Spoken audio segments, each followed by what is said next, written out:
It started? Oh man. That's not good. Okay. Good evening, everyone. So, tonight what we'll do is I will teach you a recipe.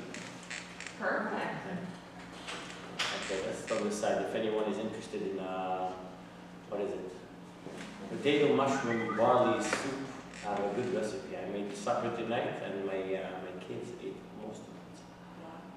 My wife was very impressed. She said that they never ate the soup as much as they ate tonight. Okay, it was that, and what else? It was barbecue chicken and potatoes in the oven. It was very good. But anyways, on a more serious note, just before I forget, November 17th, it's a Sunday. We're going to have a memorial in memory of Chacham Ovadia Yosef. It's going to be Tefillah as usual, Sunday 8:30. Following that, there's going to be breakfast sponsored by the synagogue. And following that, there's going to be a speech. And also the PTI, the yeshiva, will be here learning. We're going to have learning sessions. It's going to be 8:30 to around 11:15. Look into your Facebook or your emails. All the details will be sent this week. And it should be interesting. We want to have as many people as possible, so please make it a point to come. Take a few hours on your Sunday, and as well, spread the word. We'd like to have as many people as we can. Kids invited? Kids invited. Okay, so what I'd like to do tonight is, I'd like to speak about the concept of a bracha, a blessing. Try to develop this idea. As we know, in Judaism, we often bless. You come to the Knesset, and you ask for a blessing for someone who is not feeling well, or parnasah, whether it is Ashkenazi or Sephardi, but especially in Sephardic synagogues, especially when you come on Rosh Hashanah and Yom Kippur, and the Shaliach Tzibur is saying Parnasat Tova, you hear the whole congregation in unison, and the walls are shaking, Amen! Right? Because there's a big thing of bracha, of blessing. The question is, from where does it come? What is this concept? So, in this week's parasha, we find that Yitzchak gives a bracha to Yaakov. And he gives the bracha after to Esav as well. So, just to go back a step, as Yitzchak ages, he's blind, and Rivka, his wife, realizes, she overhears that he's going to give a bracha to Esav, his favorite son. Now, Rivka realizes that Esav should not get the bracha, but Yaakov should get the blessing. And therefore, she goes to Yaakov, her son, and she tells him, you have to listen to my commandment, I'm your mother, and I am asking you to go and to deceive your father in order to get the bracha, to deceive your father in order to get the bracha. And Yaakov listens to her, he goes, he's successful, he gets the blessing. And Yitzchak, Esav realizes that, as we know, Yitzchak realizes that, and then Esav is asking his father for another blessing. Yaakov in the beginning is a little bit reluctant to give him a blessing, and finally he does give him a certain bracha, a certain blessing. So we see that there is this concept of a bracha, a blessing that Yitzchak gave Yaakov and eventually Esav. Now there's questions about this, and you could look at your sheet. And the first question is, how do we understand the concept of interpersonal blessings according to Jewish tradition? What power does it have?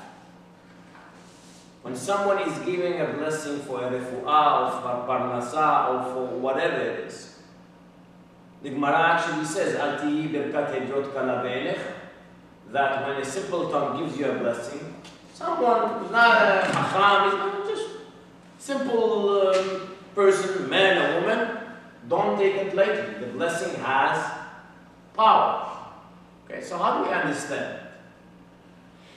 Number two, are interpersonal blessings so magical that if they are recited in error, they are nonetheless effective? And we find it in this week's parasha where Yitzchak is supposed to give the bracha to Esav, but since he's blind, he thinks that it's Esav, but it's not Esav, it's Yaakov. Does the blessing still work? Yes or no?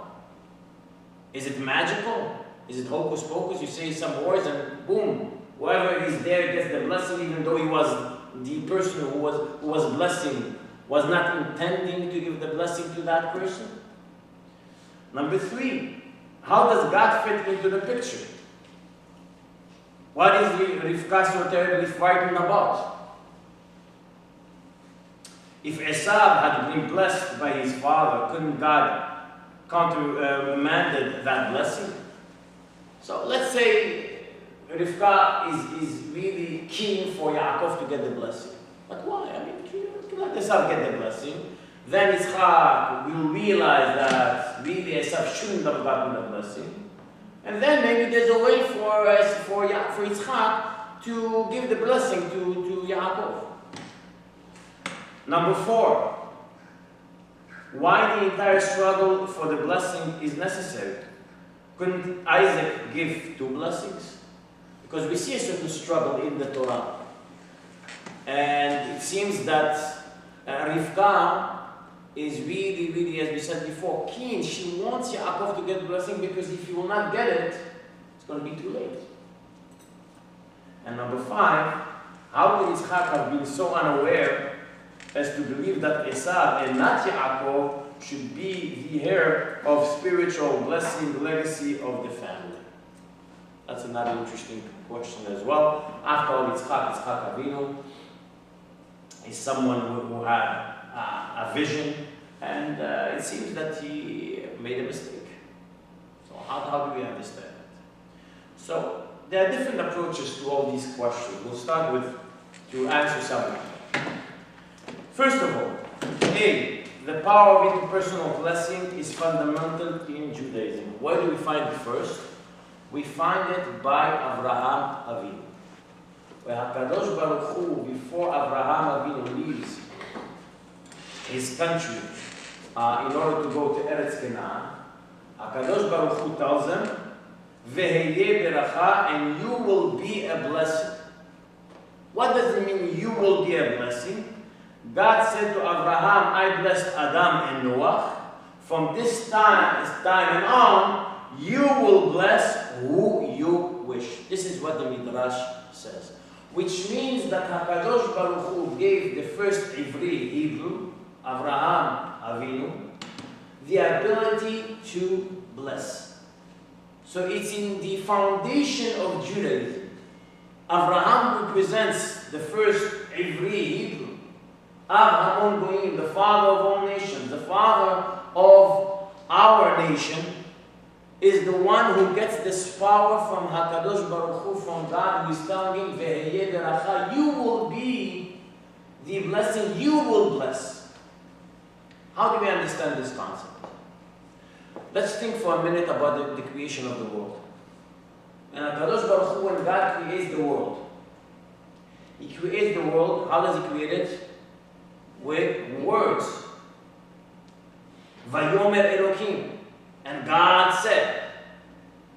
Which means that words are extremely powerful.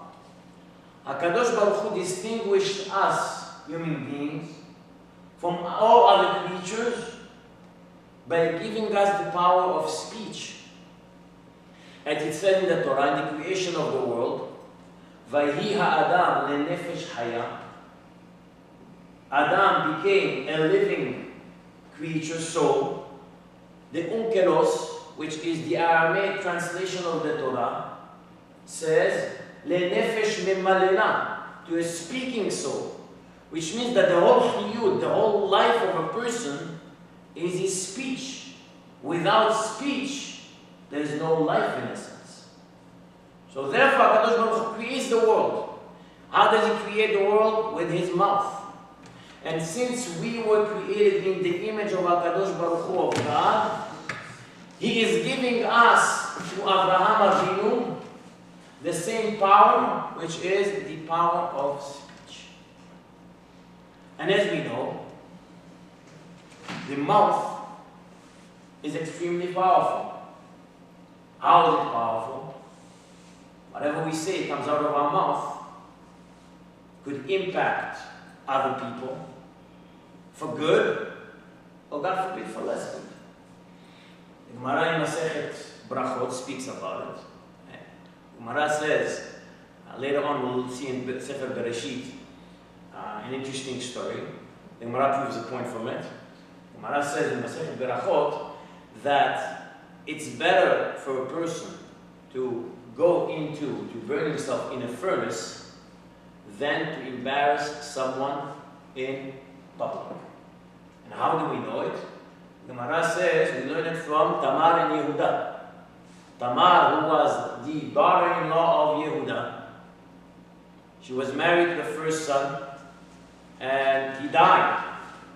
Then the second son comes into the picture. He does Zibum, which is the first son of Yehuda dies without having children.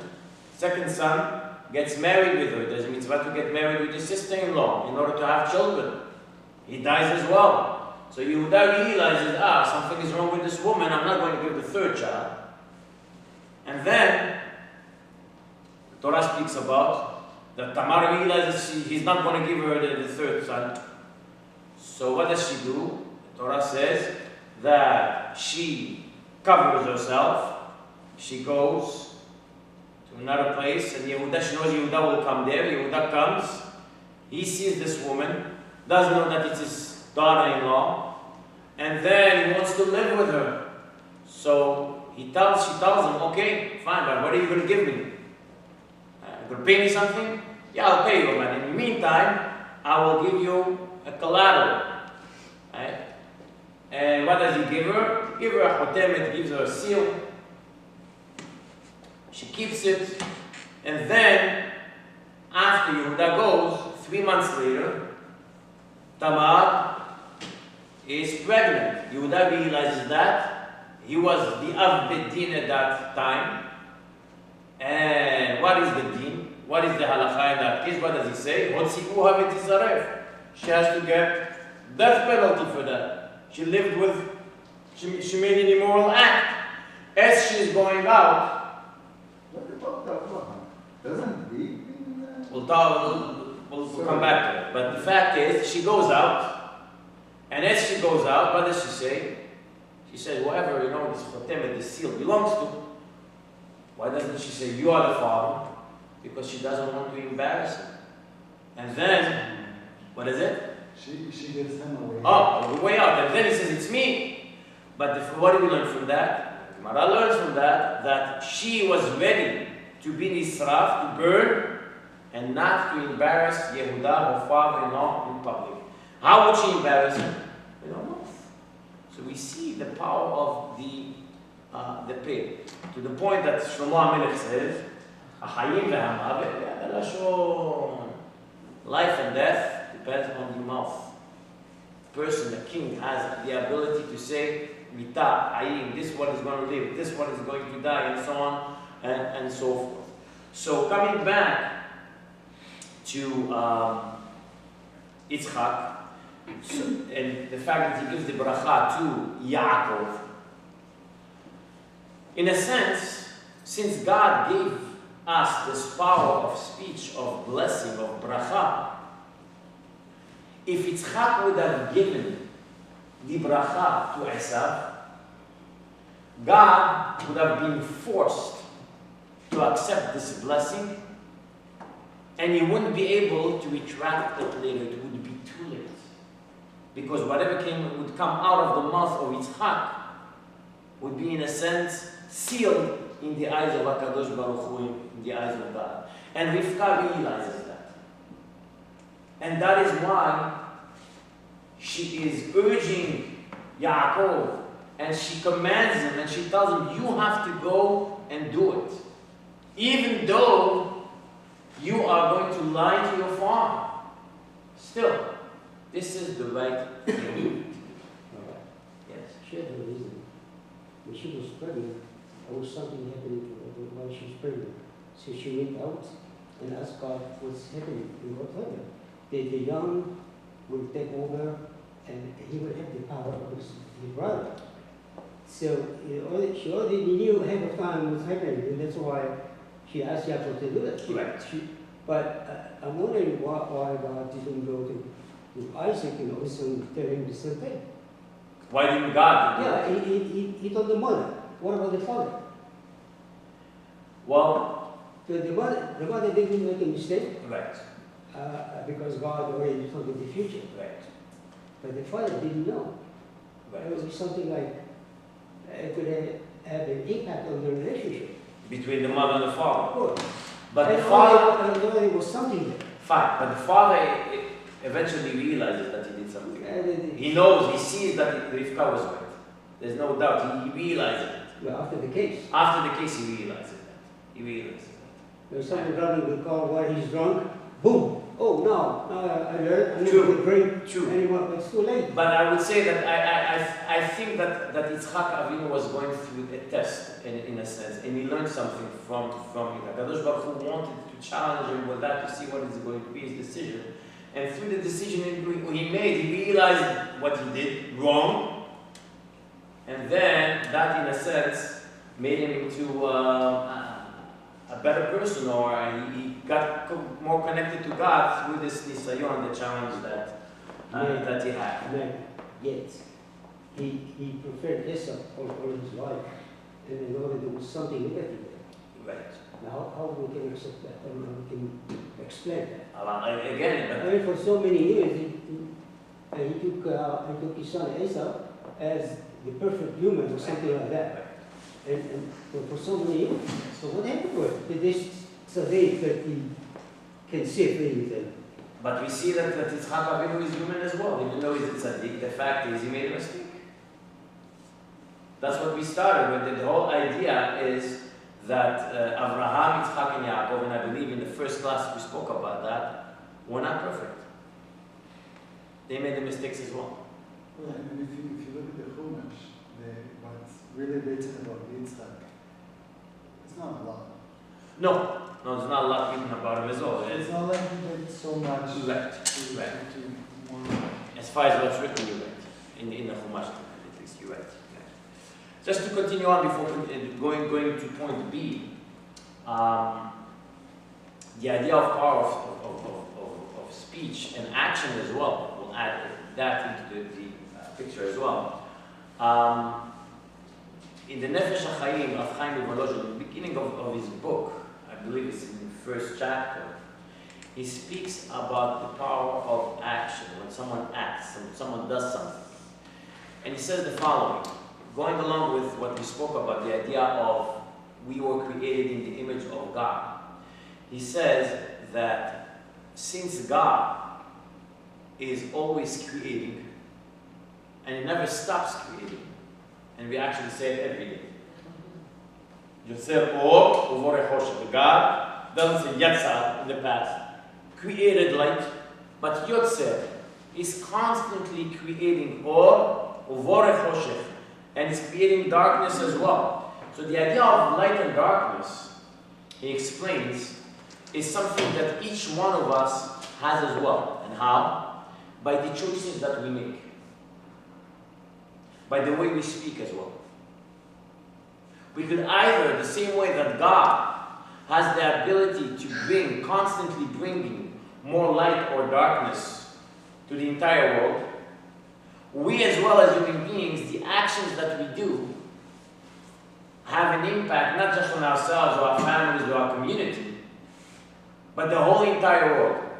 Either darkness or light, depending on the choice that we make as Jews and as human beings. Which is extremely powerful, which means that before we act, we have to think about it and know that this might impact the entire world. And that is the idea, coming back to speech. When someone is speaking, it's it's impactful either in a negative or a positive way, depending on what he is saying. B, there was a specific struggle between Yaakov and Esav about a particular blessing. What is it? The inheritance of the land. That's what the Ramban says. So this is a specific struggle that is taking place between Yaakov and Esav. And Rivka realizes that. Yitzchak does not realize that, but Rivka realizes that. What does she realize? She realizes that both nations can't get the blessing because the one who is going to get the blessing and the inheritance of the land is going to be always on top of the other nation. Is going to be the one who is going to rule the other nation. And Rivka realizes that. She has this bina yetera, this great wisdom that Yitzchak Avinu does not realize. Some say when the Torah speaks about the fact that he was blind, it doesn't mean necessarily only blind in a physical sense, but more of being able to see out of the box, which Rivka had that. She had this bina, this great wisdom that to understand that. And because of that, that is why she, again, encourages, pushes her son Yaakov to go and to get the bracha, because there is this constant struggle between Esav and Yaakov. As we know, Esav represents Malchut Edom, right? The Roman Empire, and Yaakov, Israel. And as we know, we see through history, there was always this struggle that when Jews were in other countries, they were under the rule of Esav. And why? Because that is being part of Galut, being in exile. But eventually, there's going to be a time, when the entire world will realize that God is one and His name is one. This will be the time that the bracha that Yitzchak gave to Yaakov will be fulfilled. And Rivka sees that. She has this vision. She's thinking about Aharit Yamim, about the end of the days. So, this is an interesting point because this is what Sefer Bereshit is all about. The struggle that Yaakov has with Esav and that Yitzchak has with Ishmael is something that will accompany Am Yisrael through the generations. We find it by Ishmael as well, where the Ramban again says the following, something that is extremely frightening.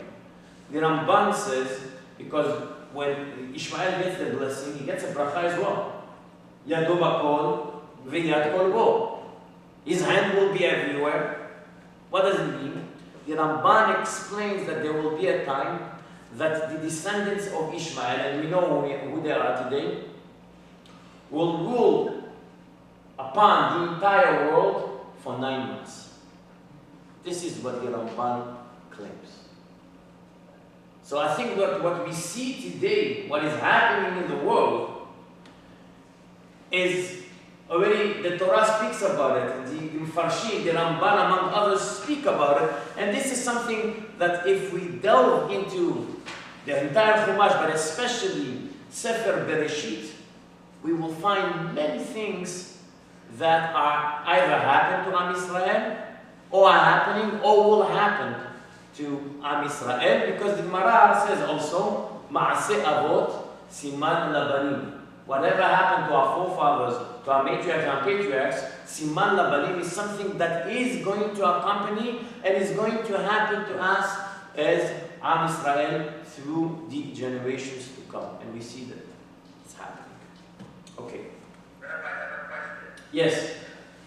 So you said the descendants of Ishmael will rule. Did you say 9 months? I didn't quite hear that. You got it, yes. The Ramban says that they will rule all over the world, on the entire world, for 9 months. Okay, I thought that's clear. You heard it correctly. 9 months, this is the Ramban's interpretation, where Ishmael gets a blessing. Because Ishmael got a blessing, Yadom Akol, his hand will be everywhere. His hand will be everywhere, by the way, if we interpret what we see today. You have certain Arab countries that their heads are everywhere. Mashallah, they have plenty, wherever they are. So this is a blessing that actually God gave Ishmael as a merit of being the son of Yitzchak. And why?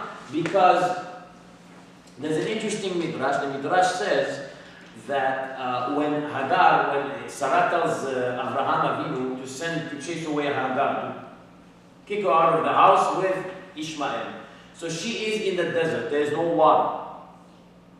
And the angels come to HaKadosh Baruch Hu, to God, and tell him the following. They tell him, what should we do with Ishmael? He was a baby. What do you mean? What do you want to do with him? Should he die or should he stay alive? Why should he die? Because later on he's going to harm your children. Bnei Israel, Am Israel.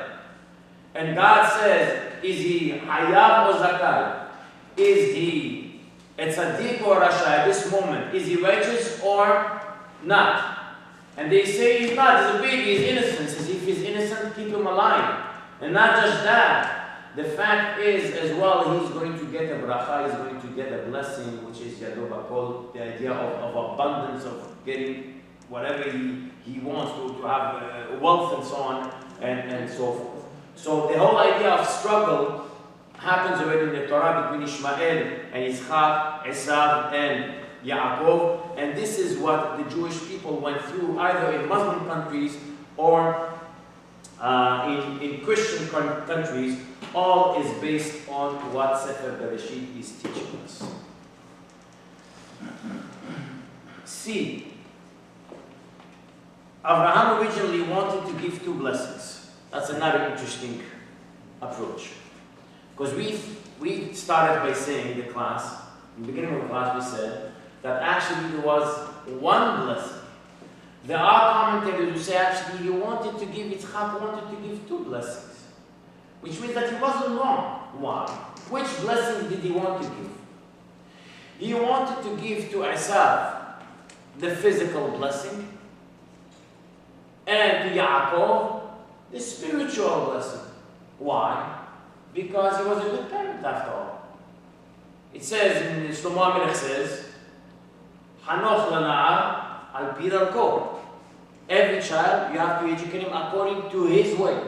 Every child is a neshama by himself or by herself. You can't educate Moshe and Aharon or Rivka and Esther the same way. Every child has his needs. And therefore, because of that, Yitzchak realizes that Esav is the one that is in the field. And therefore, the field, the idea of hunting and so on and so forth, he should get anything that is olam hazeh, this world. Yaakov, Ishtar, Yoshev, Ohali. Yaakov is the one who is in the tent.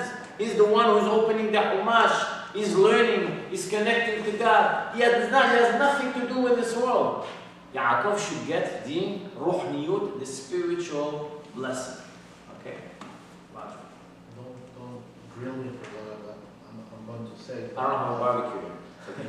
But I've learned from a Hasidic rabbi that this parasha is the beginning of a minority complex that both sides have, the Israelites and the Edomites.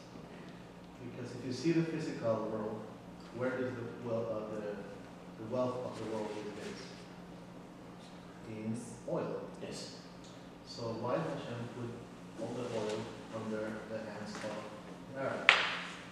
Okay. If you see Israel, there's nothing there. It's just rocks. So he says, this rabbi said, you can, as you say, right, my bracha belongs to me, your bracha belongs to you. Yes. The bracha of the Arab people is to be the providers of the world. And that's what Hashem said to Esau. You have to hunt, you have to toil, and then you're gonna get your fruits. Uh-huh. And if you have Arab friends, and if you go to their houses, they're hospitable. They will go out of their way to make you feel welcome, to make you feel comfortable. And if you go to their house, you will never leave unsatisfied. Yes. To the Jews, he gave us the bracha of learning Hashem's way and being a light for the world. But the problem is that a lot of Jews don't want this bracha. And if you see the way many Jews behave, me included, we don't want to be the light of the world. We want to be rich. We want to be Arabs. And the Arabs feel jealous that they don't have the other blessing. So if each one of them will fulfill the bracha that was given to them, then this world will work in a way that Hashem wants. He didn't want to condemn Isaac. He just gave him a different task. But they don't want that task. And we don't want our task. So, interesting. It's an interesting. That's the only imperfectness in the world. It's an interesting that's perspective. what he says, with the wealthness of the world. Imagine if you have all the oil of the world. You can provide for every life. Right. But you don't want that. Right. You don't want to share with you. Uh-huh. And then the other ones don't want to share with you. But the goal is that they should share with everyone. They should complement each They other. could come. They should work and the other ones should be the light of the world. But do we do that? No, definitely. And don't repeat this to the Jews in Hollywood. But anyways, but I understand. It's an interesting point. It's an interesting point. In Israel, it was right for a certain period. Right. All the construction workers were Arabs, Right. Palestinians. Right. But the idea that Roger is trying to make is that since they got this bracha, so they should share the bracha with others, and vice versa with the Jews as well. Because we are, it's true, the Jews, we are considered the nation, the people of the book, right? So this the idea of giving wisdom to the world. Okay, interesting. So, but you just mentioned earlier that there, if you're going to come to a house of another person, you won't get out insatisfied, or like there's no chance you're going to feel inconvenienced. Okay? Which is true, by the way. Yeah, okay. There's achnasat orchim. And then what about sharing? Why are they out of sharing? Okay. What about sharing? Sharing. Comes to the other. But anyways, coming back to what we were saying. Where's So, the hospitality? Accommodating. number 3. Look at it. Okay, so Abraham really wants to give 2 brachot, 2 blessings. However, Rivka realizes that it can't happen. It's impossible to give 2 blessings. Why? Because Yaakov can't be only staying in the tent learning. He has to be out there as well. And she realizes and she sees that it happens later on. Why? Because we see that Yaakov leaves Yitzchak and Rivka. Where does he go? He goes to his uncle Lavan. And more than 20 years later, when he leaves Lavan, how does he leave Lavan? He runs away from Lavan.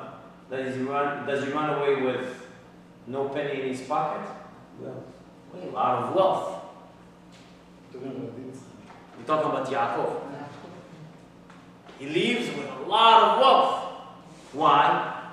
Because Rivka realizes that Yaakov is going to get, contrary to what Roger said, Yaakov has to get both blessings. The physical and the spiritual as well. Both of them. Why? Because Yaakov has to be someone who's going to take his spirituality and he's going to use it for this physical world. Okay? And I'd like to share with you what this formula says. And by the way, just before we continue, I'll go back one step. Speaking about the blessing that Yaakov got. When Yaakov got the blessing, the original blessing, we'll look at the Psukim. I'll read the Psukim for you. Here it is. The Psukim that's talking about Yaakov, it's giving the brachot to Yaakov. It says, "V'yiten lecha Elokim," may God give you, "mital hashamayim mishmanei haaretz verov dagan v'tirosh." Talking about physical wealth, the dew of the heavens, mishmanei haaretz, the oils of the land. "Ya'avducha amim v'yishtachavu lecha le'umim," may the nations serve you. You will be the one who is going to be Gevir le'achecha, the master over all your brothers, and so on and so forth. So, do you see any spirituality in what he's saying? Nothing. So, where is the spirituality? What is the spirituality that Yaakov, that Yitzchak Avinu wanted to give Yaakov? It's actually later on. In Perek Chavchet, 28, chapter 28, where just before Yaakov leaves, it says, the Torah says, and I quote, "V'kel shaka yevarech otcha v'yafrecha v'yarbecha v'ayita nik'al amin v'yiten lecha et birkat Avraham lecha u'zaracha itach." The spiritual blessing actually takes place later. God will bless you, will multiply you, v'ayita nik'al amin, you will be numerous. V'yiten lecha et birkat Avraham, he will give you the blessing of Avraham, lecha u'zaracha, to you and your descendants, l'rishtecha et eretz megurecha, to inherit the land, Hashem natan Elokim la'Avraham, that God gave Avraham. But this is more spiritual, which means, in other words, this is exactly the point. The point is that Yitzchak wanted to give two blessings.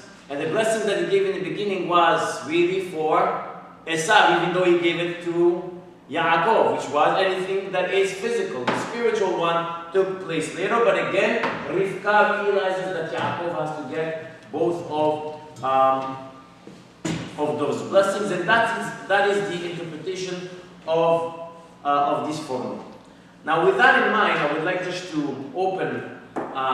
speak a few minutes about what is happening in the Orthodox world and try to apply what we spoke about, especially the last point. The idea that Yaakov, according to what Rivka understood, is going to be the one who is going to get both physical and spiritual blessings. In other words, he's going to be a man who's out there in the world, but he's going to be spiritual at the same time.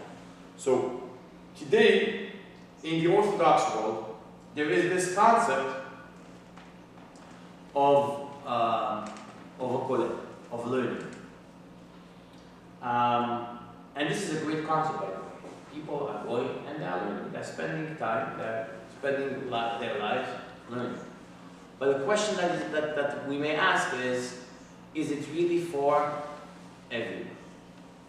Because especially when you go to, even outside Israel, in the United States, you find it, especially in Israel, there's this struggle in Israel between the Haredim and the Chilonim and the government involved of learning or not learning, where the Haredim claim that, you know what, everyone has to go and learn. And the government is claiming, or the Chilonim are claiming, why are you different than us? The fact is, the same way that we are working and we are contributing, you have to do the same. So if Rivka, let's say, would be living today, what would she say about it? It seems from what we just learned, Rivka understood, again, that Yaakov, even though he was Ishtan, Yoshev Wahalim, he was someone who is sitting in the tent, and spending his time connecting to God. At the same time, Rivka urged Yaakov to go and get the physical blessing because she realized that without it, you won't be able to survive. And therefore, I think it's important to realize, in my humble opinion, that what is happening in Israel, as far as the Kolelim go and the struggle that there is between the Charedim and the Chilonim, certainly has to do with what we spoke about tonight.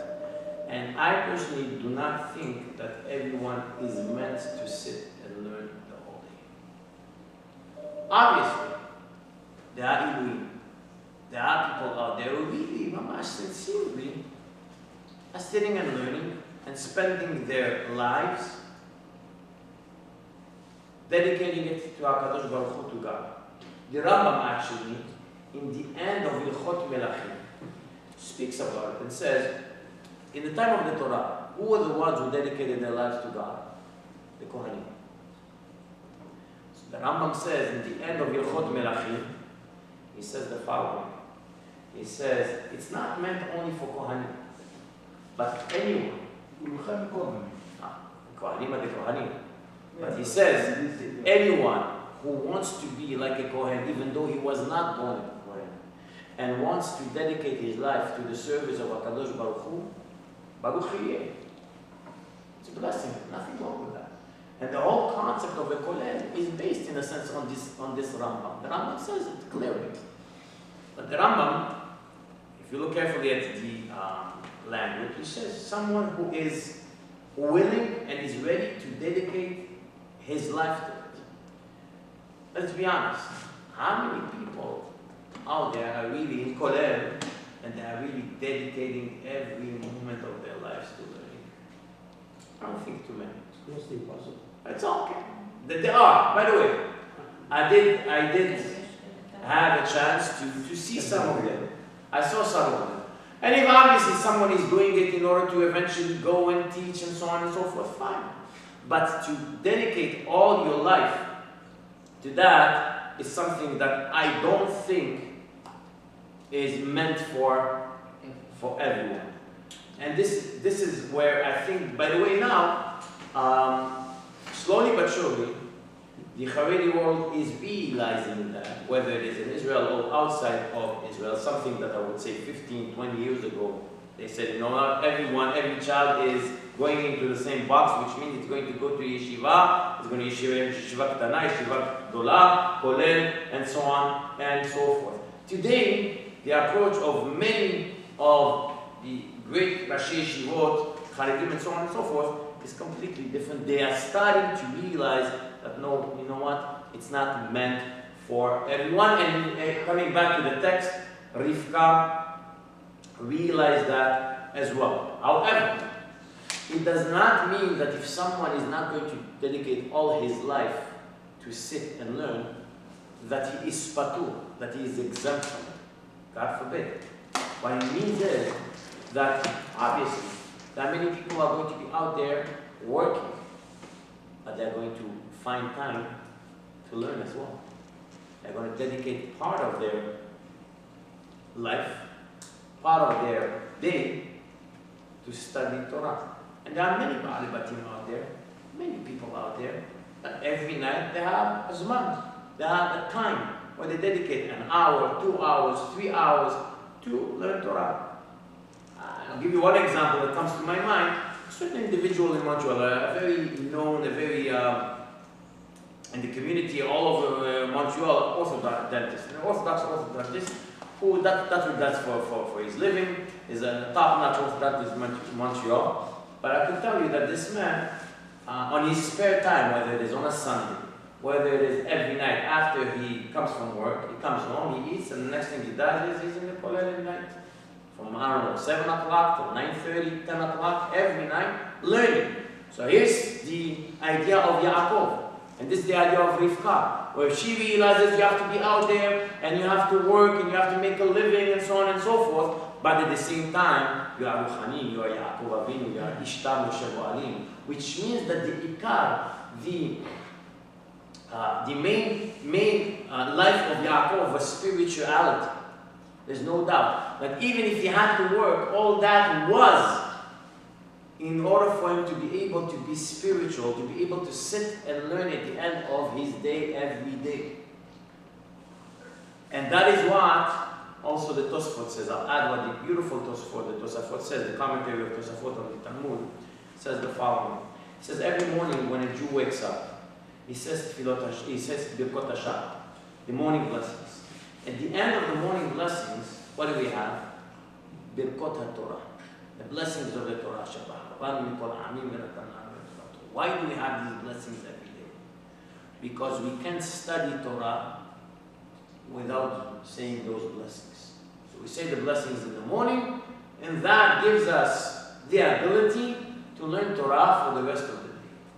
So the Tosafot has a very good question, an excellent question. He says, fine. So you do it in the morning. He says, Birkot HaTorah, you say your Shahrit, you finish your Shahrit, you go, you have breakfast, and you go to work. Fine. You finish work, you come back home, and then you want to learn Torah. Do you have to repeat these blessings again? The answer is no. The blessings that you said in the morning are good for the whole day.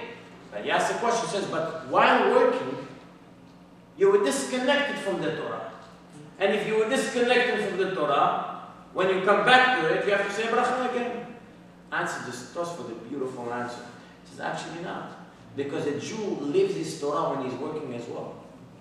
The Torah is not something that we leave in the Aron HaKodesh. So there is no ifsek here. There's no ifsek. There is a continuous Exactly that. Going to work, that's Torah. Exactly that. That's exactly it. The fact is, when a Jew is waking up in the morning and he does his shacharit and he puts his talit and tefillin, and he takes out the Sefer Torah on a Monday or on a Thursday or on a Shabbat, and he puts back the Torah into the Hechal, into the Aron HaKodesh, the Torah has to stay with him in his heart, in his mind.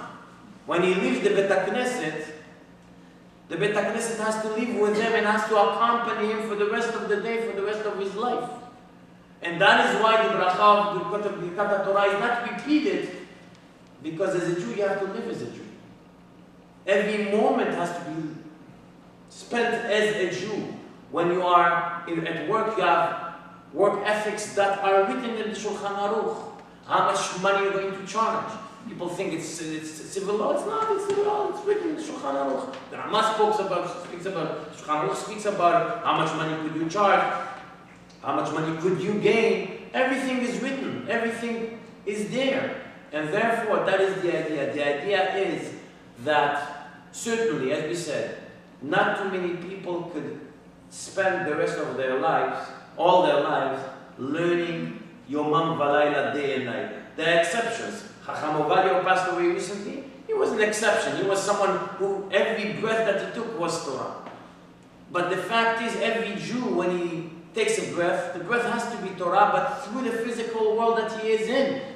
Which means that he has to take everything and mingle it together, mix it together. But the main point has to be Ruhaniyut, spirituality, which is Yaakov Avinu. Because that's how the Torah describes Yaakov Avinu, as Ishtam Yoshev Oalim, is someone who is sitting and learning. And all the rest is secondary to it. Everything, all the wealth that he got when he went out of Lavan's house and so on and so forth, was secondary to who Yaakov Avinu was. And this is the idea of being Am Yisrael, or being part of Am Yisrael. And this is something that I spoke about before many times, when we have all these worries about what's going to happen to the Jewish world, now in North America, with all these, the study that came out recently about intermarriage and Jews disappearing and so on and so forth. I think the answer to it, and some people disagree with me and they tell me, you think it's so simple? I think it is simple. In my eyes, it's very simple. If you want to continue on with your Judaism, if you want to have a family that is going to continue on in your traces, in your tradition, the fact is you have to live like that. When you live like that, there's no guarantees. but certainly there are better chances that your children, your grandchildren, descendants to come will continue on in the path that you already paved for them. And that is what Yaakov Avinu exactly did. The teaching was, I'm going to be out there, I'm going to have wealth, I'm going to be involved in the physical world, because that's what happened after he got this bracha, this blessing from Yitzchak Avinu, from his father. But at the same time, everything is going to be in order to serve HaKadosh Baruch Hu, in order to be spiritual. Thank you very much. You heard everything? Was it good? Okay, have a good night.